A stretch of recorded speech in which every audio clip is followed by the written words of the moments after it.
নবীজির উম্মতের প্রতি দরদ মায়া কত বেশি কত বেশি। এই দুনিয়াতেও নবীজি উম্মতের চিন্তায় চিন্তিত। আব্দুল্লাহ ইবনে আমর ইবনুল আস রাদিয়াল্লাহু তাআলা আনহু বলেন, আন্নান নাবিয়্য সাল্লাল্লাহু আলাইহি ওয়াসাল্লাম তাআলা মা কাওলাল্লাহি আযজা ওয়া জাল্লা ফি ইব্রাহিম আলাইহিস সালাম। সাহাবায়ে কেরাম নবীজির সাথে নবীজি সাল্লাল্লাহু আলাইহি ওয়াসাল্লাম কোরআনুল কারীম থেকে তিলাওয়াত করলেন। বলে কি তিলাওয়াত করলেন? যা আল্লাহ তাআলা ইব্রাহিম আলাইহিস সালামের ব্যাপারে নাজিল করেছে। কি নাজিল করেছে? বলে ইব্রাহিম আলাইহিস সালাম তার উম্মতের জন্য ক্ষমা চায়া দোয়া করে। আল্লাহ তাআলা সেই দোয়ার খবর জানিয়ে দেন। ইব্রাহিম আলাইহিস সালাম দোয়া করতেছে, রব্বি ইন্নাহুন্না আদলালনা কাসীরাম মিনান নাস ফামান তাবিআনি ফাইন্নাহু মিন্নি ওয়া মান আসানি ফাইন্নাকা গফুরুর রহিম। ইব্রাহিম আলাইহিস সালাম বলে, রব, এই প্রতিমাগুলো, এই মূর্তিগুলো অধিকাংশ মানুষকে পথচ্যুত করে ফেলেছে, পথভ্রষ্ট করে ফেলেছে। ফামান তাবিআনি ফাইন্নাহু মিন্নি, তবে এদের মধ্য থেকে যারা আমার আনুগত্য করেছে, মূর্তি পূজা বাদ দিয়ে ঈমান এনেছে, ফাইন্নাহু মিন্নি, সে তো আমার দলভুক্ত। যে মূর্তি পূজা বাদ দিয়ে আমার আনুগত্য করেছে সে তো আমার দলভুক্ত। ওয়া মান আসানি ফাইন্নাকা গফুরুর রহিম। আর যে আমার আনুগত্য করে নাই, যদিও মূর্তি পূজা ছাড়ে নাই, যদিও আমার আনুগত্য করে নাই, এরপরেও তো সে আমার উম্মত। কেমন যেন ইব্রাহিম আলাইহিস সালাম আল্লাহ তাআলার কাছে ওই উম্মতদের ব্যাপারেও ক্ষমা চায় বলেন, আপনি তো গফুর, আপনি তো রহিম, আপনি চাইলে তো আমার এই উম্মতগুলাকেও মাফ করে দিতে পারেন। মূলত গুনাহগার উম্মতের জন্য ক্ষমা প্রার্থনা করে ইব্রাহিম আলাইহিস সালাম আল্লাহ তাআলার কাছে দোয়া করেছেন। ওয়াকালা ঈসা আলাইহিস সালাম ইন তুআযিবহুম ফাইন্নাহুম ইবাদুক। ঈসা আলাইহিস সালাম তার উম্মতের জন্য দোয়া করে বলে, ইন তুআযিবহুম ফাইন্নাহুম ইবাদুক, আপনি যদি তাদেরকে আযাব দেন, আপনি যদি তাদেরকে শাস্তি দেন, তারা তো আপনারই বান্দা। ওয়া ইন তাগফির লাহুম ফাইন্নাকা আনতাল আজিজুল হাকীম, আর আপনি যদি তাদেরকে মাফ করে দেন, আরে আপনি তো আজিজ, আপনি তো হাকিম, আপনি মহাপরাক্রমশালী, মহাপ্রজ্ঞাময়। তার মানে ঈসা আলাইহিস সালাম ও আল্লাহ তাআলাকে বলে, আল্লাহ, আপনি আমার গুনাহগার উম্মত, তারা তো আপনারও বান্দা। আপনি যেহেতু আজিজ, আপনি যেহেতু হাকিম, আপনি আমার এই গুনাহগার উম্মতগুলোকে মাফ করে দেন। দুই নবী তার গুনাহগার উম্মতের ব্যাপারে ক্ষমা চেয়ে আল্লাহ তাআলার কাছে দোয়া করছে। নবীজি যদিও সব সময় উম্মতের চিন্তায় চিন্তিত, তবে কিছু কিছু সময় আছে, যেমন একটা মানুষের বাপ মারা গেছে, বাবা দুনিয়ায় নাই, এই লোকটার অন্তরে সব সময় বাবা হারানোর বেদনা আছে না নাই? যখন এই ধরনের ঘটনা তার সামনে আসে যে আরেকজন তার বাবা হারানোর গল্প তাকে শোনাচ্ছে, তখন বলেন তো, এমনি তো বাবা হারানোর বেদনা আছে, আরেকজনের বাবা হারানোর গল্প যখন সে শোনে, অন্যান্য সময়ের চাইতে বাবার কথা বেশি মনে পড়ে না কম মনে পড়ে? স্বাভাবিক বেশি মনে পড়বে। দুই নবীর উম্মতের ব্যাপারে এই দোয়া যখন নবীজি তিলাওয়াত করলেন, নবীজির অন্তরে গুনাহগার উম্মতের চিন্তা, গুনাহগার উম্মতের মায়া, তাদের প্রতি ভালোবাসা, দরদ উতলায়া উঠছে। এইবার নবী কি করলেন? বলে, ফারাফা ইয়াদাইহি وقال اللهم উম্মতি উম্মতি ওয়া বাকা। নবীজি সাল্লাল্লাহু আলাইহি ওয়াসাল্লাম দুই হাত উঁচু করে কান্না করে, অঝোর ধারায় চোখ দিয়ে পানি পড়তেছে, আর বলে, আল্লাহ, আমার উম্মত, আমার উম্মত। আর কিছুই বলেন না। কিন্তু আসলে কি বলতে চান আল্লাহ তাআলা জানেন। আল্লাহ তাআলা জিবরাইল আলাইহিস সালামকে বলে, জিবরাইল যাও মুহাম্মাদের কান্নার কারণ জিজ্ঞাসা করো, যদিও আমি কান্নার কারণটা জানি, যাও জিজ্ঞাসা করো। জিবরাইল আলাইহিস সালাতু ওয়াস সালাম চলে আসছে আমার আপনার নবীজির কাছে, এসে বলে আপনি কান্না করেন কেন? যদিও আপনার কান্নার কারণ আল্লাহ তাআলা জানে, এরপরেও আপনার কাছে জানতে চায়। এইবার নবী উম্মতের কথা সব খুলে বলছে, উম্মতের নাজাতের কথা সব খুলে বলছে, উম্মতের ব্যাপারে যত কথা সব জিবরাইল আলাইহিস সালামের কাছে বলছে। জিবরাইল আলাইহিস সালাম আল্লাহ তাআলার কাছে গিয়ে বললেন, আল্লাহ তাআলা বলে, যাও জিবরাইল মুহাম্মদ আমার হাবিবকে জানায় দাও, আমি তাকে তার উম্মতের ব্যাপারে অসন্তুষ্ট করব না, বরং অচিরেই আমি তার উম্মতের ব্যাপারে তাকে সন্তুষ্ট করব। দুনিয়ায় থাকতে উম্মতের ব্যাপারে আল্লাহ তাআলার পক্ষ থেকে রাজি খুশির খবর নবী নিয়ে আসছেন। পবিত্র কোরআনুল কারীমের সূরাতুদ দুহা, এই সূরার মধ্যে আল্লাহ তাআলা আমার আপনার নবীজিকে কিছু সুসংবাদ দিয়েছেন। এর মধ্যে একটা সুসংবাদ, ওয়ালা সাউফা ইউতিকা রাব্বুকা ফাতারদা, আপনার রব আপনাকে অচিরেই এমন কিছু দিবেন যে আপনি খুশি হয়ে যাবেন। এই হাদিসটা এই আয়াতের তাফসিরে আসছে। তা বলতেছে আপনার রব অচিরেই আপনাকে এত কিছু দিবেন যে আপনি খুশি হয়ে যাবেন। এর জবাবে নবীজি কি বলেন? নবী বলেন, আমি ততক্ষণ পর্যন্ত খুশি হব না যতক্ষণ আমার সব উম্মতকে আল্লাহ মাফ না করবে। সুবহানাল্লাহ। সব উম্মতকে যদি মাফ করে তাইলেই আমি খুশি হব, নইলে এই পর্যন্ত আমি খুশি হব না যতক্ষণ না সব উম্মতকে আল্লাহ মাফ না করবে। তাহলে উম্মতের প্রতি নবীজির মায়া মোহাব্বত ভালোবাসা কত বেশি, উম্মতের ব্যাপারে নবীজির ফিকির কেমন ছিল, চিন্তা কেমন ছিল, হোক সে কাফের হোক সে মুমিন। যখন নবীজি প্রাথমিক দিকে দাওয়াত দেওয়া শুরু করলেন প্রকাশ্যভাবে, যেই মানুষগুলোর ভিতরে নবীজি দাওয়াত দিয়েছেন, হঠাৎ করে নতুন করে গিয়েই নবী ওয়াজ শুরু করেন নাই। যেমন আমি আপনাদের এইখানে আসছি, আমি অনেককে চিনি না, অনেকে আমারে চিনে না। আসলাম 1 ঘন্টা হয়তো কিছু মুযাকারা করে চলে যাব, আপনারা শুধু আমার কথাটাই শুনবেন, কিন্তু আমার ব্যক্তিত্ব, আমার চরিত্র, আমার আখলাক সম্পর্কে আপনারা বাস্তবিক অর্থে পরিপূর্ণভাবে জ্ঞাত নয়। ঠিক কিনা বলেন? কারণ একটা মানুষকে এক মুহূর্তের মধ্যে চেনা যায় না। একটা মানুষের সাথে দীর্ঘ সময় অবস্থান করলে মানুষটার বাস্তবিক চরিত্র সম্পর্কে জানা যায়। আমার আপনার নবী হুট করে গিয়া নতুন কোনো পরিবেশে দাওয়াত দেন নাই। যেই পরিবেশে তিনি দাওয়াত দেওয়া শুরু করেছেন, ওই মক্কার জমিনে তিনি এর আগে 43 বছর তিনি অতিবাহিত করেছেন।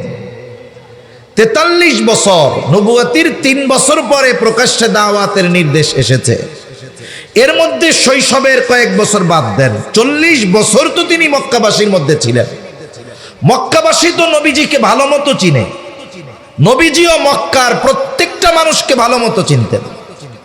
নবীজির চরিত্রের ব্যাপারে কাফেররা কতটা অবগত ছিল যে নবীজির বয়স যখন 20-এর কোঠায়, তখনই মক্কার মানুষ আমার আপনার নবীজির উপাধি দিয়েছিল আল আমিন, আস সাদিক, বিশ্বস্ত, আমানতদার, সত্যবাদী।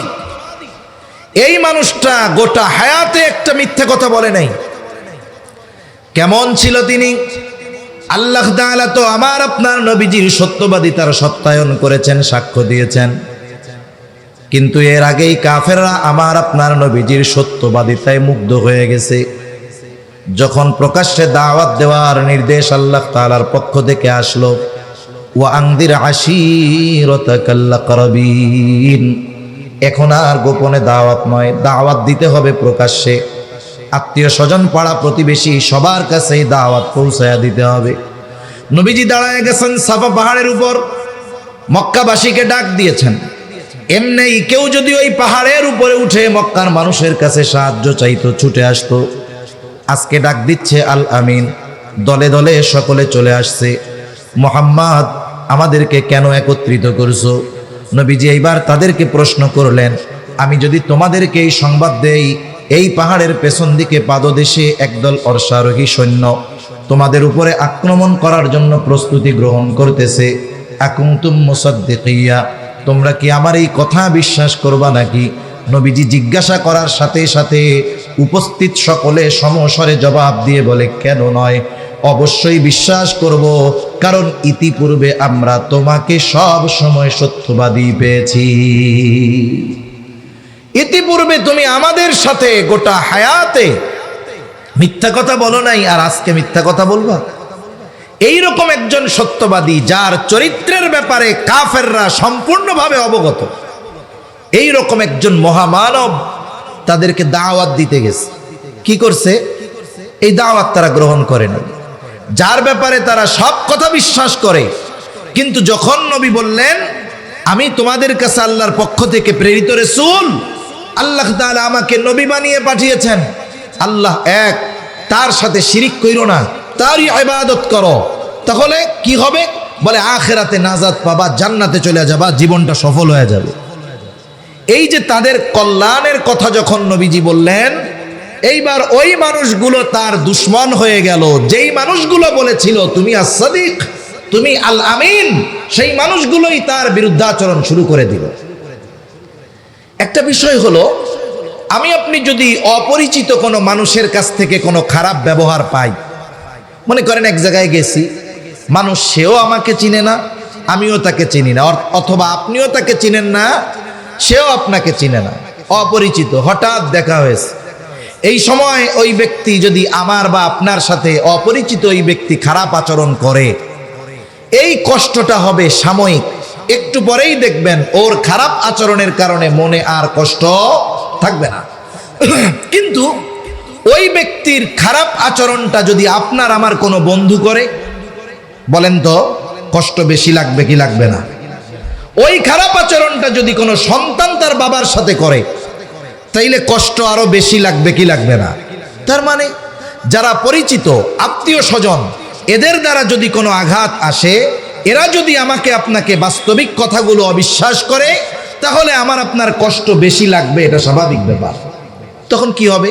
হায় রে, আমি এদের সাথে চলি, ওরা আমার চরিত্রের ব্যাপারে জানে, আমি মিথ্যা কথা বলি না, অথচ তাদের উপকারার্থে, তাদের কল্যাণার্থে কত গুরুত্বপূর্ণ বিষয় তাদের বললাম, ওরা আমার কথা মানলো না। একটা ডিপ্রেশন, একটা চিন্তা হয়তো আমার আপনার মধ্যে আসবে, এবং ওই চিন্তা হয়তো আমার আপনার অসুস্থতার কারণও হয়ে যেতে পারে। নবীজি যখন কাফেরদের মধ্যে দাওয়াত দিচ্ছেন, আত্মীয় স্বজন, কিন্তু তারা কেউ নবীজির এই কথাগুলো মেনে নেয় না, বরং নবীজির উপরে তাদের পাল্টা প্রতিক্রিয়া। নবীজি কি করলেন? নবীজির টেনশনে খাওয়া বন্ধ হয়ে গেল, নবীজি অসুস্থ হয়ে গেলেন। হয়তো দুইটা কারণ হতে পারে। এক নাম্বার কারণ, হয়তো তিনি চিন্তা করতেছিলেন যে আমাকে দেওয়া দায়িত্ব আমি যথাযথভাবে পালন করতে পারতেছি কিনা। দ্বিতীয় বিষয় হলো যে এদেরকে আমি এমন সত্য কথা বলতেছি, এরা আমার যত আপনজন হোক না কেন, প্রিয়জন হোক না কেন, এরা যদি ঈমান না আনে, আমার কথাগুলো মেনে না নেয়, তাহলে অনন্তকাল তাদের জাহান্নামে অবস্থান করা লাগবে। অনেক সময় মানুষ আপনজন প্রিয়জনের কষ্টের কথা চিন্তা করে নিজেও কষ্ট পায়। রাসূলুল্লাহ সাল্লাল্লাহু আলাইহি ওয়াসাল্লাম টেনশনে খাওয়া দাওয়া বন্ধ হয়ে গেছে, অসুস্থ হয়ে গেছেন, আর আল্লাহ রাব্বুল আলামিন আমার আপনার নবীকে বলতেছেন, লাআল্লাকা বাখিউন নাফসাকা আল্লা ইয়াকুনু মুমিনিন। এরা ঈমান না আনার কারণে আপনি নিজেকে নিজে মৃত্যু মুখে ঠেলে দিচ্ছেন কেন? আপনার দায়িত্ব তো এটা না, আপনি এই কথাগুলো তাদের কাছে পৌঁছিয়ে দিবেন। তারা যদি কথা গ্রহণ করে তারা কামিয়াব, আর যদি তারা কথা গ্রহণ না করে এই ব্যর্থতা তাদের। আপনি আপনার দায়িত্ব পালন করেন, আপনাকে যেই দায়িত্ব দেওয়া হয়েছে আপনি আপনার কথাগুলো তাদের কাছে পৌঁছিয়ে দেন। এটা যদি আপনি করেন আপনার দায়িত্ব শেষ। তাহলে চিন্তার বিষয় যেটা, বুঝবার জন্য যেটা বলেছি, যে উম্মত দ্বীনের কথা না মানার কারণে, ঈমান না আনার কারণে নবীজি নিজে চিন্তিত হতেন এত চিন্তিত হতেন যে অসুস্থ হয়ে গেছেন, অসুস্থতার মাত্রা এত বেশি, আল্লাহ তাআলা বলতেছে আপনি তো সম্ভবত নিজেকে মৃত্যু মুখে ঠেলা দিবেন এরা ঈমান না আনার কারণে। এই মানুষগুলোর ক্ষতি হবে, নবীজির কষ্ট লাগে কেন? বলে তাদের প্রতি মায়া আছে এই জন্য। ঠিক কিনা বলেন? যদি ভালোবাসা মায়া না থাকতো, চিন্তা করতো যা ওদের যা হবে হোক, তাতে আমার কি? এজন্য রাসূলুল্লাহ সাল্লাল্লাহু আলাইহি ওয়াসাল্লাম উম্মতের ব্যাপারে বলতেন, তোমাদের মধ্যে আর আমার মধ্যে উদাহরণ হলো ওই ব্যক্তির ন্যায় যে আগুন প্রজ্বলিত করলো। গ্রাম অঞ্চলে এখনো দেখা যায়, যখন বিশেষ করে ফসলের সময় থাকে, ধানের সময় থাকে, কেউ যদি আগুন জ্বালায়, চতুর্দিক থেকে হাজারো পোকামাকড় আলো দেখে আগুনের কাছে আসে। এরা যে শুধু আগুন দেখতে আসে তা নয়, লাফায়া লাফায়া আগুনের মধ্যে পড়ে, পুড়ে আর মরে। লোকটা যতই চেষ্টা করুক না কেন সরায় দেওয়ার জন্য, তারা সরে না, বরং আরো লাফায়া লাফায়া আগুনের মধ্যে এসে পড়ে। নবীজি বলেন, আমি তোমাদের কোমর ধরে ধরে জাহান্নামের দিক থেকে টেনে আনি, আর তোমরা আমার হাত থেকে ছুটে সেদিকে চলে যাও। আমি চেষ্টা করি কোমর ধইরা তোমাদেরকে জাহান্নাম থেকে ফিরায় রাখবো, আর তোমরা আমার থেকে ছুটে ছুটে ওই দিকেই চলে যাও। এই কথাগুলোর দ্বারা উম্মতের প্রতি নবীজির কত মায়া ভালোবাসা এগুলোর প্রকাশ পাওয়া যায়। শুধু তাই না, নবীজি যে তার সামনে উপস্থিত উম্মতদের শুধু ভালোবাসতেন এমনটা নয়, কিয়ামত পর্যন্ত অনাগত সকল উম্মতের প্রতি নবীজি তার ভালোবাসার খবর দিয়ে গেছেন। নবীজি একদিন হঠাৎ করে বলতেছেন, আমার ভাইদেরকে দেখতে মন চায়। উপস্থিত সাহাবায়ে কেরাম বলে, ইয়া রাসূলুল্লাহ, আমরা কি আপনার ভাই নই? নবীজি বলে, তোমরা আমার সাহাবী, তোমরা হলো আমার সাথী, তাহলে আপনার ভাই আবার কারা? বলে, আমার পরে আমাকে না দেখে যারা ঈমান আনবে তারাই হলো আমার ভাই। এর দ্বারা কিয়ামত পর্যন্ত যত মানুষ আসবে, রাসূলুল্লাহ সাল্লাল্লাহু আলাইহি ওয়াসাল্লাম তাদের প্রতি ভালোবাসার খবর দিয়ে গেছেন। নবীজি শুধু তার ঈমানদার উম্মতদের ভালোবাসতেন এমনটা নয়, তার উম্মত হোক সে কাফের, তাকেও নবীজি ভালোবাসতেন। কারণ একটা বাবার যদি 3টা সন্তান থাকে, 2টা সন্তান ভালো, একটা যদি খারাপ হয়, বলেন তো কোনো মা বাবা আছে নাকি যে সন্তান খারাপ হওয়ার কারণে তাকে ভালোবাসে না? এরকম আছে কোনো মা বাবা? বরং ওই সন্তান যেইটা খারাপ, ওর জন্য আল্লাহ তাআলার কাছে দোয়া আরো বেশি করে, খারাপ সন্তানের জন্য চিন্তা বেশি করে। আল্লাহ তাআলার কাছে বলে, আল্লাহ, মারা যাওয়ার আগে যদি ওই খারাপ সন্তানটা যদি ভালো হয়ে যাইত, তাকেও যদি ভালো দেখে যেতে পারতাম, তাহলে মরেও শান্তি পেতাম। আর এই সন্তান খারাপ হওয়ার পরেও মা বাবার ভালোবাসা হৃদয়ে কেন? বলে, সন্তান তো মোহাব্বত আছে, এই জন্য তাদেরকে দূরে সরায়া দেয় না। অনুরূপভাবে উম্মত যদিও গুনাহগার হয়, মোহাব্বতের কারণে নবী উম্মতদেরকে দূরে ঠেলে দেয় না। উম্মত কাফের, কিন্তু এরপরেও উম্মত তো মোহাব্বতের কারণে কাফেরদের প্রতিও নবীজির ভালোবাসা আছে। নবীজি আশা করেন যারা ঈমান আনবে। এই জন্য কাফেরদের দ্বারা নবীজি যখন কোনো জুলুমের শিকার হতেন, আঘাতপ্রাপ্ত হতেন, কাফেররা যখন কষ্ট দিত, নবীজি বদদোয়া করতেন না। উহুদের ময়দানে নবীজির দামদান শহীদ হয়ে গেছে। রাসূলুল্লাহ সাল্লাল্লাহু আলাইহি ওয়াসাল্লামের মুখ রক্তে রঞ্জিত হয়ে গেছে, নবীজি রক্ত মুছতেছিলেন। সাহাবায়ে কেরাম বলে, ইয়া রাসূলুল্লাহ, আপনি এদের জন্য বদদোয়া করেন। নবীজি বলেন, আমি তো রহমত হিসাবে প্রেরিত হয়েছি, অভিশাপ হিসাবে নয়। নবীজি দোয়া করলেন, আয় আল্লাহ, তারা আমার সাথে এমন আচরণ করতেছে, তারা তো জানে না, তারা যদি জানতো তাহলে আমার সাথে এমন আচরণ করতো না। ওই অবস্থাতেও নবীজি বদদোয়া করেন নাই। রাসূলুল্লাহ সাল্লাল্লাহু আলাইহি ওয়াসাল্লাম যখন তায়েফে গেছেন, মক্কার মানুষ যখন নবীর কথা মানে না, নবী চলে গেছেন তায়েফ, বানু সাকিব গোত্রে চলে গেছেন, যেই জায়গায় নবীজির একেবারে শৈশব কালের বড় একটা অংশ অতিবাহিত হয়েছে। ওইখানেও মক্কার কাফেররা নবীজির পেছনে দুষ্ট মানুষদেরকে লেলিয়ে দিল। নবীজিকে পাগল পাগল বলে তারা পাথর মারে। পাথরগুলো ধারালো চোখা ছিল বিধায় পাথরের আঘাতে নবীজির গায়ে ক্ষত হয়ে গেছে, রক্ত বের হওয়া শুরু হয়ে গেছে।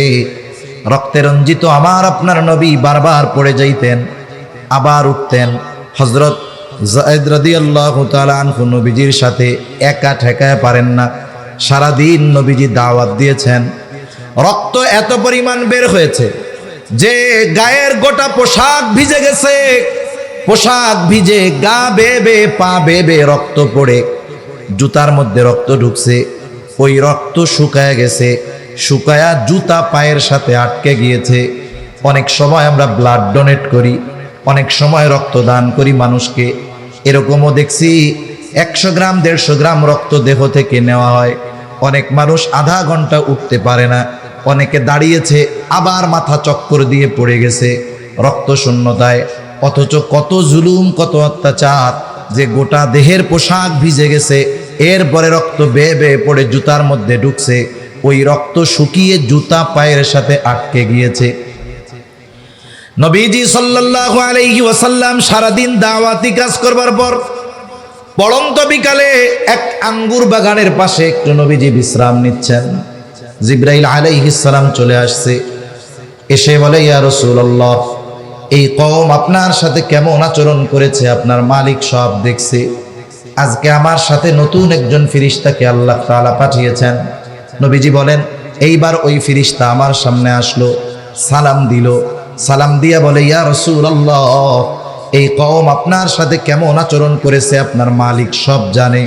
আমি পাহাড়ের দায়িত্বে নিয়োজিত ফেরেশতা, আল্লাহ তাআলা আপনার নির্দেশ পালনার্থে আমাকে পাঠিয়েছেন। আপনি যদি আমাকে নির্দেশ দেন, যারা আপনার সাথে এমন আচরণ করেছে, 2টা পাহাড় দিয়ে আমি এদেরকে পিষে দিব, একেবারে নিশ্চিহ্ন হয়ে যাবে, এদের কোনো অস্তিত্বই থাকবে না। কিন্তু নবীজি তো প্রতিশোধ পরায়ণ ছিলেন না, নবীজি ছিলেন ক্ষমার আধার। রাসূল আকরাম সাল্লাল্লাহু আলাইহি ওয়াসাল্লাম ক্ষমার গুণে গুণান্বিত ছিলেন। ওনার অন্তরটা আল্লাহ তাআলা রহমত দিয়ে, মায়া দিয়ে ভরে দিয়েছিলেন। এই জন্যই তো ওনার কাছে মানুষেরা আসতো, নবীর কাছে যারা আসতো, নবীর এই নরম আচরণের কারণে আল্লাহ তাআলা কোরআনুল কারীমের মধ্যে বলেন, ফাবিমা রাহমাতিম মিনাল্লাহি লিনতা লাহুম ওয়ালাউ কুনতা ফাযযান গালিযাল কলবি লানফাদ্দু মিন হাওলিক ফা'ফু আনহুম ওয়াস্তাগফির লাহুম ওয়াশাওিরহুম ফিল আমর। আল্লাহ রাব্বুল আলামিন বলেন, ফাবিমা রাহমাতিম মিনাল্লাহি লিনতা লাহুম, আল্লাহ তাআলার আপনার প্রতি বিশেষ রহমত যে তিনি আপনাকে নরম তবিয়তের করেছেন, দিলটাকে নরম বানায় দিয়েছেন, রহমত দিয়ে ভরে দিয়েছেন। ওয়ালাউ কুনতা ফাযযান গালিযাল কলবি লানফাদ্দু মিন হাওলিক, আপনি যদি কঠোর স্বভাবের হতেন, আপনি যদি রূঢ় হৃদয়ের হতেন, আপনি যদি কঠোর রুক্ষভাষী হতেন, এরা আপনার আশেপাশে কেউ আসতো না। এরা তো আপনার এই তবিয়তের কারণে, আপনার মায়া মোহাব্বত ভালোবাসার কারণে আসে। একটু যদি এদের দ্বারা উল্টাপাল্টা হয়ে যায়, আপনি তাদেরকে ক্ষমা তো করবেনই করবেন, সাথে সাথে এদের জন্য আল্লাহ তাআলার কাছেও ক্ষমা চাইবে। এমন নরম দিলওয়ালা নবী। ফেরেশতা বলে, আদেশ দেন 2 পাহাড় দিয়া এদেরকে শেষ করে দেই। নবীজি একটু আরাম করতেছিলেন, যেহেতু ক্লান্ত, এবার উনি উঠা বসছে। নবীজি ফেরেশতার কথার জবাবে বলতেছে, কেমন যেন বলে যে, তুমি তো বলতেছ যে আমাকে আদেশ দেন 2 পাহাড় দিয়ে এদেরকে নিশ্চিহ্ন করে দেই, পিষে দেই, কিন্তু এদের ব্যাপারে আমি কি আশা করি? নবীজি বলেন, বাল আরজু আন ইয়াখরুজাল্লাহু মিন আসলাবিহিম মান ইয়াবুদুল্লাহা ওয়াহদাহু ওয়া লা ইউশরিকু বিহি শাইআ।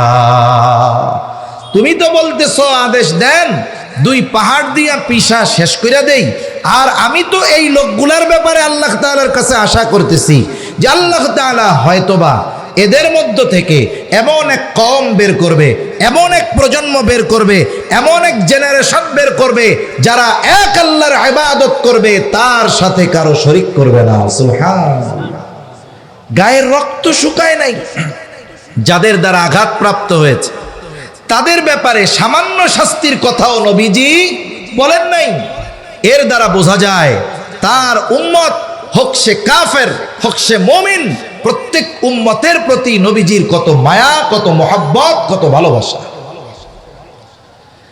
একের পর এক বলতে গেলে লম্বা কথা বলা যাবে, তবে কিছু কিছু সময় আছে হাজার জনের চাইতে একজনের কথার মূল্য বেশি, ঠিক কিনা বলেন? নবীজি যে আমাদের ভালোবাসে, দুনিয়ার সব কিছু একদিকে রাখেন, নবীজি যে আমাদের ভালোবাসে, এই ভালোবাসার কথা আমাদের জানিয়ে দিয়েছেন আল্লাহ। নবী যে আমাদের ভালোবাসেন এই খবর দিয়েছেন কে? জোরে বলেন না, কে? আল্লাহ তাআলা দিয়েছেন। আল্লাহ তাআলা কি বলেন?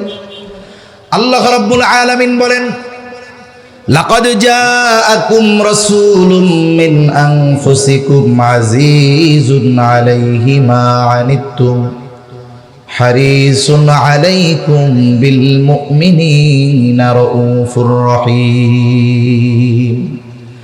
আল্লাহ তাআলা বলেন, লাকাদ জাআকুম রাসূলুম মিন আনফুসিকুম, তোমাদের মধ্য থেকে তোমাদের জন্য এমন একজন রাসূল এসেছেন, এমন একজন রাসূলের আগমন হয়েছে।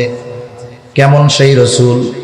এক নাম্বার গুণ আল্লাহ তাআলা বলেন, আজিজুন আলাইহি মা আনিতুম, তোমাদের জন্য যেটা কষ্টের সেটা তার জন্য কষ্টের। তার মানে তোমরা যেটাতে কষ্ট পাও নবীজিও সেটাতে কষ্ট পায়। তার মানে সমব্যথী, তোমরাও যেটাতে কষ্ট পাও নবীজিও সেটাতে কষ্ট পায়। বিসমিল্লাহ, আলহামদুলিল্লাহ।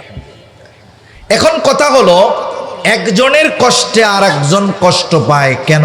এটা কিভাবে সম্ভব? একজনের ব্যথা আর একজন অনুভব করে কেমনে? কিভাবে সম্ভব? বলে সম্ভব যদি সম্পর্কটা মোহাব্বতের হয়, ভালোবাসার হয়, ঠিক কিনা বলেন? মোহাব্বতের সম্পর্কের কারণে অনেক সময় আর একজনের কষ্টে মানুষ কষ্ট পায়, আর একজনের ব্যথায় মানুষ ব্যথিত হয়। যেমন মনে করেন একজন মানুষ, তার একটা বাচ্চা আছে, বয়স 2 বছর বা 2.5 বছর, ছোট বাচ্চা, গভীর রাত, প্রত্যন্ত অঞ্চল, গাড়ি ঘোড়া পাওয়া যায় না, দোকানপাট খোলা থাকে না, গভীর রাত। 2 বছরের বাচ্চা প্রচন্ড রকমের জ্বরাক্রান্ত হয়ে গেছে, এত অসুস্থ যে তার চোখ দুটো মনে হয় ফুটে বের হয়ে যাবে। জ্বরের তীব্রতায় বাচ্চাটা আহ আহ করতেছে, কিন্তু মা বাবা অপারগ, আশেপাশে কোনো বাজার নাই, দোকান নাই, আবার সন্তানকে নিয়ে মেডিকেলে আসবে, লম্বা পথ পাড়ি দিয়ে আসার উপায় নাই। রাত 2টা-3টা বাজে, অপেক্ষা করতেছে কখন সকাল হবে। ওই অসুস্থ সন্তান কষ্টে, জ্বরের তীব্রতায় কষ্ট পাচ্ছে, পাশে বসে আছে তার মা বাবা। বলেন তো, ওই অসুস্থ ছোট বাচ্চাটা অসুস্থতার কারণে যত কষ্ট পায়, তার চাইতে পাশে বসে থাকা মা বাবা কষ্ট কম পায় নাকি বেশি পায়? কি বলেন তো? যারা বিয়ে করে নাই, বাচ্চা হয় নাই, তারা তো এটা বুঝবে না। যে বিবাহ করেছে, যার বাচ্চা আছে, তাকে জিজ্ঞাসা করবেন, এই মুহূর্তে তার মন চাইবে যে অসুস্থ আমি হয়ে যাই, কিন্তু আমার সন্তানটা সুস্থ হয়ে যায়। সম্রাট জহিরুদ্দিন বাবর এই উপমহাদেশে, যার মাধ্যমে মোগল সাম্রাজ্যের গোড়পত্তন ঘটেছিল। আসলে আমরা মোগল সম্রাটদের ইতিহাস পড়ি, আমরা ইতিহাস পড়ি কাদের? ইসলামের ইতিহাস পড়ি আমরা। তবে লিখেছে কারা এই ইতিহাস? বলে এই ইতিহাস লেখছে হলো অমুসলিম যারা, তারা। আমি একটা উদাহরণ মাঝে মধ্যে দিতাম, যে মাঝে মধ্যে বলি, মনে করেন একজন কট্টর বিএনপি, আওয়ামী বিদ্বেষী, ওকে বলা হয়েছে তুমি শেখ মুজিবুর রহমানের জীবনীটা লেখবা। আর অপর পক্ষের একজন আওয়ামী লীগ, কট্টর বিএনপি বিদ্বেষী, ওরে দেওয়া হয়েছে তুমি জিয়াউর রহমানের জীবনীটা লেখবা। এরা দুইজন যদি এই দুই ব্যক্তির জীবনী লেখে, কি পাবেন কোন? তো অবস্থা খারাপ হয়ে যাবে না? তাইলে ইতিহাস হলো মুসলমানদের, লেখছে অমুসলিমেরা। তাহলে বোঝা গেল এই ইতিহাসের মধ্যে বাস্তব ইতিহাস নাই। ইতিহাসের রন্ধ্রে রন্ধ্রে তারা ইসলাম বিদ্বেষিতা ঢুকিয়ে দিয়েছে। সামান্য একটা বিষয় যদি সামনে আনি তাহলে বুঝতে সহজ হবে। আমাদের দেশে ইসলামের ইতিহাস অনেক বইয়ে, অথবা উপমহাদেশে ইসলামের ইতিহাস এইরকম শিরোনামের বইয়ে মোগল যে উম্মতের যেই বিষয়টা উম্মতের জন্য কষ্টের, এটা নবীর জন্য কষ্টের। তিনি সমব্যথী, উম্মতের প্রতি মুহাব্বত, মায়া, ভালোবাসার কারণেই তিনি কষ্ট পান। এরপরে আল্লাহ তাআলা বলেন হারিসুন আলাইকুম, তিনি তোমাদের জন্য কল্যাণকামী। নবীজি উম্মতের ব্যাপারে সব অবস্থায় কল্যাণকামী। তিনি উম্মতের জন্য কখনো কঠোরতা চান না। যেই বিষয়টা উম্মতের জন্য কল্যাণকর নবীজি সেটাই করেন। যেমন হাদিসের মধ্যে আসছে, নবীজি বলেন আল্লাহ তাআলা প্রত্যেকটা নবীকে তার উম্মতের ব্যাপারে বিশেষ একটা দোয়া করার সুযোগ দিয়েছে এবং এই দোয়াটা কবুলের প্রতিশ্রুতিও আল্লাহ তাআলা দিয়েছেন। নবীজি বলেন সব নবী সেই দোয়া তার উম্মতের ব্যাপারে দুনিয়ায় করে ফেলছে। নবীজি বলেন আমি ওই দোয়াটাকে সংরক্ষণ করে রেখেছি, দুনিয়াতে করি নাই। কিয়ামতের দিন ওই দোয়াটা আমি আমার উম্মতের জন্য সুপারিশ হিসাবে করব। এই দুইটা বিষয় সব উম্মতের জন্য আম এটা। তবে মুমিনদের প্রতি ভালোবাসা নবীজির আলাদা, স্পেশাল ভালোবাসা মুমিনদের প্রতি। আর আল্লাহ তাআলাও নবীকে উম্মতের জন্য বিশেষ অনুগ্রহ হিসাবে ঘোষণা করেছেন যেই উম্মতগুলো ঈমানদার। আল্লাহ তাআলা কোরআনুল কারীমের মধ্যে বলেন লাকাদ মান্নাল্লাহু আলাল মুমিনিনা ইদ বাআসা ফীহিম রাসূলাম মিন আনফুসিহিম। আল্লাহ তাআলা বলেন লাকাদ মান্নাল্লাহু আলাল মুমিনিন, মুমিনদের উপর আল্লাহ তাআলার বিশেষ অনুগ্রহ। কি বিশেষ অনুগ্রহ? বলে ইদ বাআসা ফীহিম রাসূলাম মিন আনফুসিহিম, যে তিনি তাদের মধ্য থেকে তাদের জন্য একজন রাসূল পাঠিয়েছেন। এই জন্য এই নবী হলো মুমিন উম্মতদের জন্য আল্লাহ তাআলার পক্ষ থেকে বিশেষ অনুগ্রহ। এই জন্য মুমিন উম্মতদের প্রতি নবীজির মহব্বত, ভালোবাসাও স্পেশাল। আপনি আমি, আমার আপনার সব আত্মীয় স্বজন যারা আছে, তাদের যারা ছোট বাচ্চা আছে, সবাই আমরা ভালোবাসি। কিন্তু যতই ভালোবাসি অন্যদের, নিজের সন্তানের চাইতে বেশি নয়। নবীজি সব উম্মতকে ভালোবাসে, তবে তার ঈমানদার উম্মতের চাইতে বেশি নয়। যেমন আপনার নিজের সন্তানের প্রতি ভালোবাসা বেশি, স্পেশাল, অনুরূপভাবে নবীজির মুমিন উম্মতের প্রতি ভালোবাসা স্পেশাল এবং বেশি। এই জন্য আল্লাহ তাআলাও সেই স্পেশাল ভালোবাসার কথা বলেন। আল্লাহ তাআলা বলেন বিল মুমিনিনা রাউফুর রহিম। যেই নবী তোমাদের কাছে এসেছে, তোমাদের মধ্য থেকে তার মুমিন উম্মতদের প্রতি তার ভালোবাসা কেমন। আল্লাহ তাআলা এই ভালোবাসার গভীরতা বোঝানোর জন্য, ভালোবাসা কত বেশি বোঝানোর জন্য এমন দুইটা শব্দ আমার আপনার নবীর শানে ব্যবহার করেছেন, যেই দুইটা শব্দ কোনো সৃষ্টির ব্যাপারে ব্যবহার করার অনুমতি নাই। একটা হলো রউফ, একটা হলো রহিম। রউফুর রহিম এটা আল্লাহ তাআলার দুইটা গুণবাচক নাম। দুনিয়ার কোনো মানুষ রউফুর রহিম হতে পারে না, কোনো পীর রউফুর রহিম হতে পারে না। যদি কেউ বলে আমার পীর এইটা, তাহলে আমি বলবো তুমিও বেঈমান, পীরও বেঈমান। ঠিক কিনা বলেন? এটা কেউ হতে পারে না। রউফুর রহিম হলেন আল্লাহ। সেই রউফুর রহিম আল্লাহ, অতি সদয় পরম দয়ালু আল্লাহ। উম্মতির ব্যাপারে নবীজির কত মায়া, কত দয়া, কত মুহাব্বত, কত ভালোবাসা, এটা বোঝাতে গিয়ে কি শব্দ ব্যবহার করেন। আল্লাহ তাআলা বলেন এই নবী তার মুমিন উম্মতদের ব্যাপারে হলেন অতি সদয় পরম দয়ালু। স্বয়ং আল্লাহ তাআলা আমার আপনার নবীকে তার মুমিন উম্মতদের ব্যাপারে বলতেছে সে তার মুমিন উম্মতদের জন্য রউফুর রহিম। তাহলে রউফুর রহিম হলেন আল্লাহ, আর আল্লাহ বলেন নবী আপনি আপনার মুমিন উম্মতদের জন্য রউফুর রহিম। সুবহানাল্লাহ বলেন না? তাহলে সেই নবীর আমাদের প্রতি কত মায়া, কত মোহাব্বত, কত ভালোবাসা। আশা করি এই কথার পরে বুঝতে আর আপনাদের বাকি থাকবে না। নাকি কেউ বুঝতেছেন না যে নবী কতটুকু ভালোবাসে? বুঝতে পারছেন তো? মনে রাখতে হবে, মহাসমুদ্রের গভীরতাকে পরিমাপ করা সম্ভব, হিমালয়ের চূড়ায় বারবার পৌঁছানো সম্ভব, কিন্তু উম্মতের প্রতি নবীজির দয়া মায়ার গভীরতা, উচ্চতা পরিমাপ করা কিয়ামত পর্যন্ত সম্ভব নয়। এই নবী এত ভালোবাসেন আমাদের। এখন যেই নবী এত আমাদের ভালোবাসেন, সেই নবীকে কি আমাদের ভালোবাসার দরকার আছে না নাই? জোরে বলেন না, আছে না নাই? সেই নবীকে ভালোবাসা মুমিনের ঈমানের দাবি। সম্পর্কজনিত ভালোবাসা অনেক সময় আপ হতে পারে, ডাউন হতে পারে। আমার বাবা মা আমার কাছে সর্বোচ্চ ভালোবাসা পাবে, কিন্তু দ্বীনের কারণে বাবার বিরুদ্ধে আবার অস্ত্র ধারণ করা যাবে, ঠিক কিনা বলেন? বদরের ময়দানে সাহাবায়ে কেরামের এমন ঘটনা ঘটছে, সন্তান বাবার বিরুদ্ধে অস্ত্র ধারণ করেছে। এই জন্য মনে রাখতে হবে, দুনিয়ার সম্পর্কের ভালোবাসা আপ ডাউন হয়, কিন্তু নবীর প্রতি উম্মতের ভালোবাসা আল্লাহর কসম ডাউন হওয়ার কোনো সুযোগ নাই, শুধু আপ হইতে হবে। এখানে ডাউন হওয়ার কোনো ওয়ে নাই, রাস্তা একটা, শুধু ভালোবাসা বাড়াতেই হবে। এটা মুমিনের ঈমানের দাবি। এই জন্য নবীজি বলেন, লা ইউমিনু আহাদুকুম হাত্তা আকুনা আহাব্বা ইলাইহি মিন ওয়ালিদিহি ওয়া ওয়ালাদিহি ওয়ান নাসি আজমাইন। নবীজি বলেন, তোমাদের মধ্য থেকে কেউ ততক্ষণ পর্যন্ত মুমিন হতে পারবে না যতক্ষণ না সে তার পিতা মাতা সন্তান সন্ততি এক কথায় সকলের চাইতে আমি নবীকে বেশি ভালোবাসবে।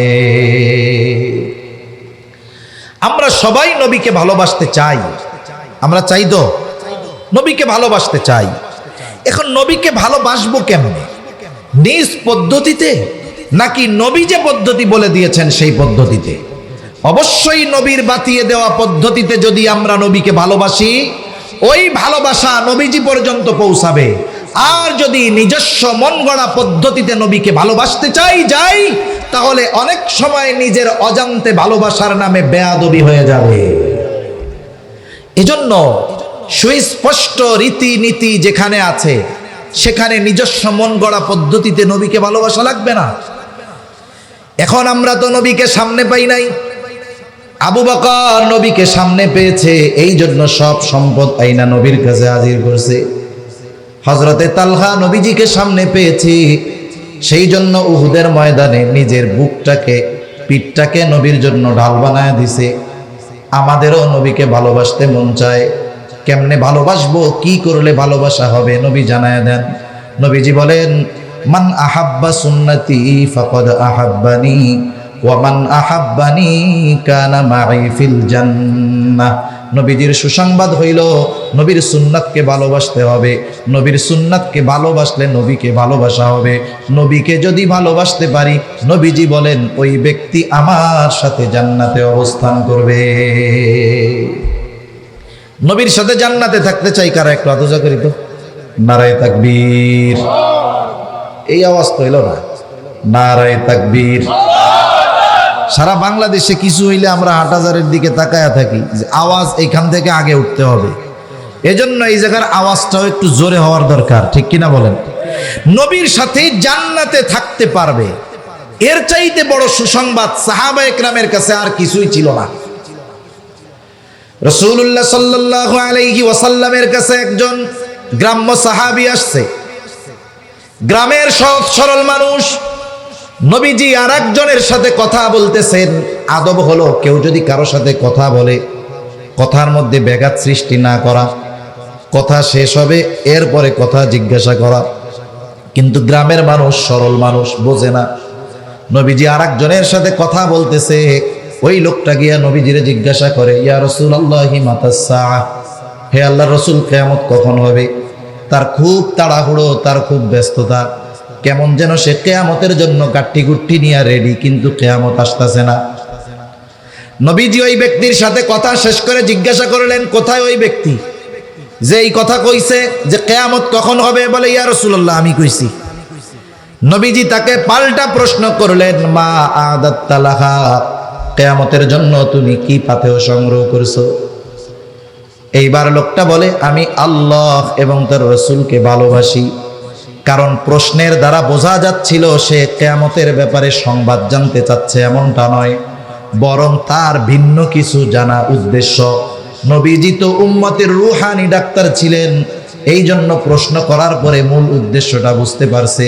প্রশ্ন করছে, কি পাথেয় সংগ্রহ করছো? লোকটা বলে, আমি আল্লাহ এবং তার রাসূলকে ভালোবাসি। নবীজি জবাব দিলেন, আল মারউ মাআ মান আহাব্বা, যে যাকে ভালোবাসে মহব্বত করে তার সাথে অবস্থান করবে। প্রশ্ন শুরু হয়েছে কি দিয়া? বলে কিয়ামত কখন হবে। শেষ হয়েছে কি দিয়া? বলে যে যাকে মহব্বত করে তার সাথে অবস্থান করবে। তার মানে বোঝা যায় প্রশ্ন যেই উদ্দেশ্যে করা হয়েছে, যদিও দেখা যাচ্ছে কিয়ামতের ব্যাপারে সে খবর চায়, কিন্তু উদ্দেশ্য তা নয়। ভেতরে ভেতরে উদ্দেশ্যটা ভিন্ন। মূলত নবী তার মূল উদ্দেশ্যের জবাবটা দিয়ে দিলেন। এই জবাব পায়া ওই লোকটা বাড়ির দিকে হাঁটা দিয়েছে। হযরত আনাস রাদিয়াল্লাহু তাআলা আনহু বলেন, নবীর সাথে জান্নাতে থাকতে পারবো, এই খবর শুনে আমরা এত খুশি হয়েছি, ইসলাম গ্রহণের পরে আর কোনো কথার দ্বারা এত খুশি হই নাই।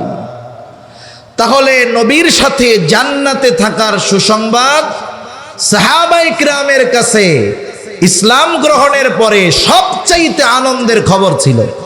সেই নবীর সাথে জান্নাতে থাকার সুযোগ আমাদের আছে না নাই? জোরে বলেন না, আছে না নাই? তাহলে কি করতে হবে? নবীর সুন্নতকে মহব্বত করতে হবে, তাইলে অফার পাওয়া যাবে জান্নাতে থাকার। মনে করেন এক বড় কোম্পানি আপনাকে, আমাকে বা আমাদের যে কাউকে একটা অফার দিছে। অফার কি? যে আপনাকে একটা বিমানের টিকিট দেওয়া হইল বিজনেস ক্লাসের। এই বিমানে চড়ে আপনি ওমরার সফরে যাইতে পারবেন, আসতে পারবেন।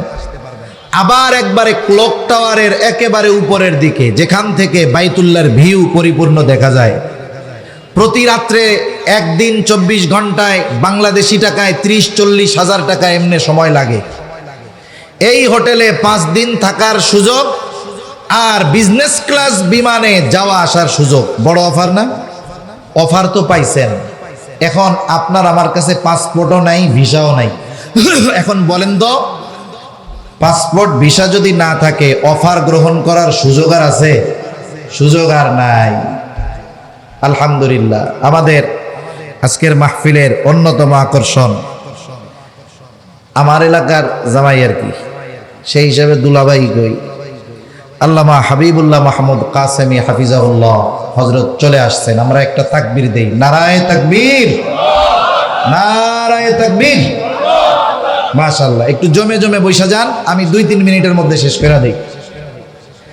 তাহলে অফার পাওয়া গেল, কিন্তু অফার ভোগ করতে হইলে পাসপোর্টও লাগবে, ভিসাও লাগবে। লাগবে কি লাগবে না? পাসপোর্ট ভিসা কোনটা? পাসপোর্ট ভিসা কোনটা?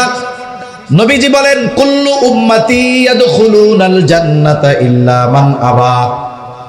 নবীজি বলেন, আমার সব উম্মত জান্নাতে প্রবেশ করবে, আবা উম্মত ছাড়া। জিজ্ঞাসা করা হলো, ইয়া রাসূলুল্লাহ, আবা উম্মত কারা? নবীজি বলেন, মান আতাআনি দাখালাল জান্নাহ ওয়া মান আসানি ফাকাদ আবা। নবীজি বলেন, যে আমার আনুগত্য করবে জান্নাতে প্রবেশ করবে, যে আনুগত্য করবে না আবা উম্মত জান্নাতে প্রবেশ করবে না। তাহলে বোঝা গেল নবীর সাথে যদি জান্নাতে থাকতে হয়, তাহলে নবীর সুন্নতকে মোহাব্বতের সাথে অনুসরণ করতে হবে। ঠিক কিনা বলেন? মোহাব্বত করতে হবে, অনুসরণ করতে হবে। শেষ কথা বলে আলোচনা শেষ করে দেই। মনে করেন এই দুনিয়া থেকে আমরা সকলেই চলে যাব। যখন আমার গোসল হয়ে যাবে, কাফন পরিয়ে দিবে, জানাজাটা শেষ, এইবার লাশটা নিয়ে যখন কবরস্থানের পাশে রাখা হবে, কবরের পাশে রাখা হবে, 2 জন ভেতরে নামবে, উপর থেকে 2 জন লাশ নিচের 2 জনকে ধরায়া দিবে। আসলে কি বলে ওই সময়? বুজুর্গানে দ্বীনের ভাষায় বলি, বলে কি? বলে, আল্লাহ রে, আপনার নামে এমন এক ব্যক্তিরে কবরে রাখতেছি যার গোটা হায়াত সুন্নাতের উপরে অতিবাহিত হয়েছে। তার মানে নিজে সুন্নাতরে মোহাব্বত করত, অনুসরণ করত। আরে যখন মারা গেছে তখনও মোহাব্বত ছিল সুন্নাতের, সুন্নাতের উপরে ছিল। আরে কবরে যখন রাখতেছি এখনো তো সুন্নাতের উপরে আছে। এইটা হইল ওই জগতের ভিসা। মনে করেন দুনিয়ার জগৎ থেকে ট্রান্সফার হইছে কোথায়? বলে আলমে বরজখে। দুনিয়ার জগৎ থেকে নতুন জগৎ, বাংলাদেশ থেকে অন্য জগতে যাইতে গেলে ভিসা লাগে কি লাগে না?